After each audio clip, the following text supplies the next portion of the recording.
Everyone keeps saying you need to process your emotions, and I don't know about you, but for years I was like, yes, cool, love that. But does anyone know what that actually means? Because what I was doing was eating my feelings with ice cream at night and telling myself I'd feel better tomorrow.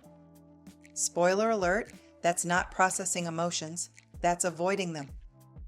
So today, we're doing this. I'm going to walk you through exactly how to actually feel a feeling without dying or freaking out. By the end of this video, you'll know exactly how to feel a feeling in under 90 seconds, without the ice cream or wine. Here's why this matters, and I'm going to be straight with you. If you can't learn to feel your feelings, they're running your entire life from behind the scenes like some kind of emotional puppet master.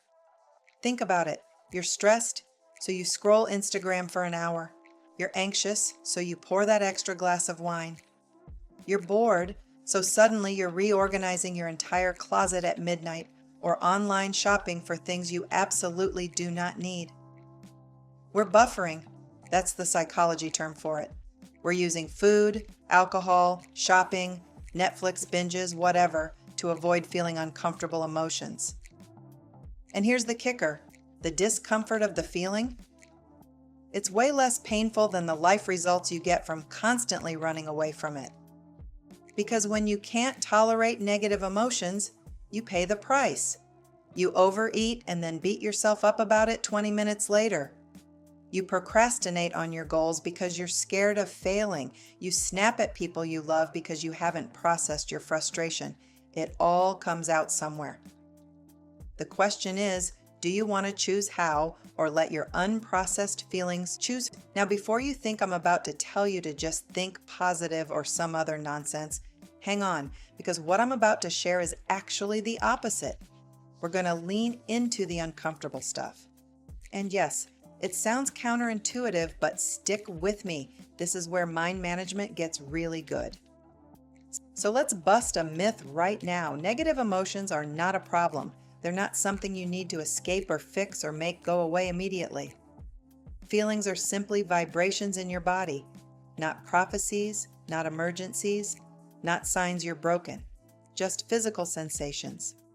Sadness, anxiety, shame, disappointment, grief. These are part of being a human with a pulse. That's it. They're not going to kill you even though your brain is very dramatic and wants you to think they will. Your brain is like a toddler having a meltdown because you cut their sandwich wrong. This is the worst thing ever. No, babe, it's just a feeling. Breathe. Here's what actually happens when you learn to feel your feelings instead of avoiding them. You stop needing the buffer.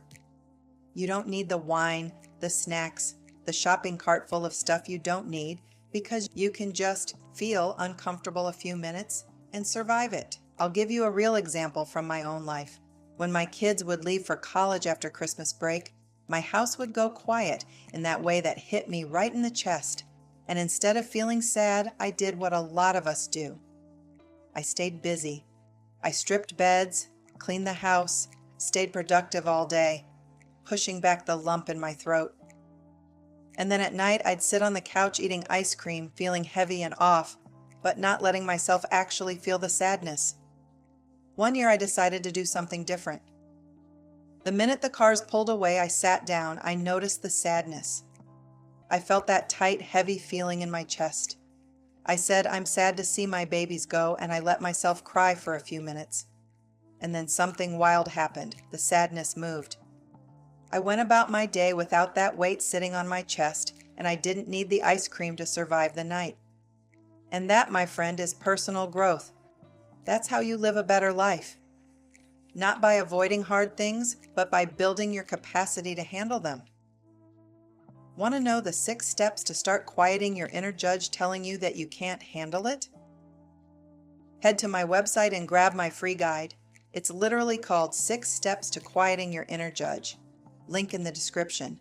Trust me, you'll want this one. All right, so you're probably thinking, okay, I get it, feelings won't kill me, but how do I actually do this? Great question. Let's walk through it step by step because this is where it gets practical. Here's your feelings roadmap. Next time you notice yourself reaching for something to make yourself feel better, the snacks, the scroll, whatever, pause just for a second and ask yourself, what am I actually feeling right now? Name it. Be specific, not just bad. That's lazy. Are you anxious, overwhelmed, sad, disappointed, ashamed, frustrated? The more specific, the better. Now here's where it gets interesting. Close your eyes if you can and ask yourself, where do I feel this in my body? Because emotions aren't just thoughts floating around in your head. They show up physically. Anxiety might feel like tightness in your chest or butterflies in your stomach. Shame might feel heavy, like someone's sitting on your chest. Frustration might feel hot and tense in your shoulders. Describe it to yourself. Is it tight? Heavy? Fluttery? Hot? Cold? Does it have a sound? A texture? I know this sounds weird, but go with me here. You're getting curious about the actual physical sensation instead of the story your brain is telling about it. And then, and this is the magic part, you just let it be there. You don't try to fix it or push it away or make it stop. You just observe it like a scientist studying something mildly interesting. There's that tightness in my chest again. That's anxiety. It feels like a knot. Interesting. That's it. That's processing an emotion. You acknowledged it. You felt it in your body. You let it be there without trying to escape it. Now here's what your brain is going to do. It's going to panic and say, but this is uncomfortable. We need to eat something, or buy something, or do anything except sit here with this feeling. And you're going to say, thanks for sharing, brain, I've got this. Because here's the truth, feelings pass. They're like waves. They come, they peak, they go. The only reason they stick around is because we keep resisting them or running from them. When you allow them, they move through you, usually in just a few minutes. This is mind management at its finest. This is taking control of your mindset instead of letting it control you.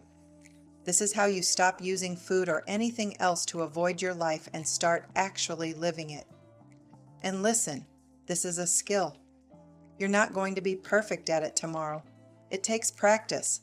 But every single time you pause and feel instead of buffer, you're building that muscle. You're proving to yourself that you can handle hard things. If emotional eating, self-judgment, or overthinking is running your life, Mindset Mastery shows you how to stop buffering and actually trust yourself. It's where we take all of this and go way deeper, because once you learn these tools, everything changes. Links in the description. So here's your homework, if you want it. Next time you find yourself reaching for the buffer, whatever yours is, just pause. Take a breath. Name the feeling. Feel it in your body. And let it be there for just 60 seconds. That's it. 60 seconds of being uncomfortable without trying to fix it. You can do that.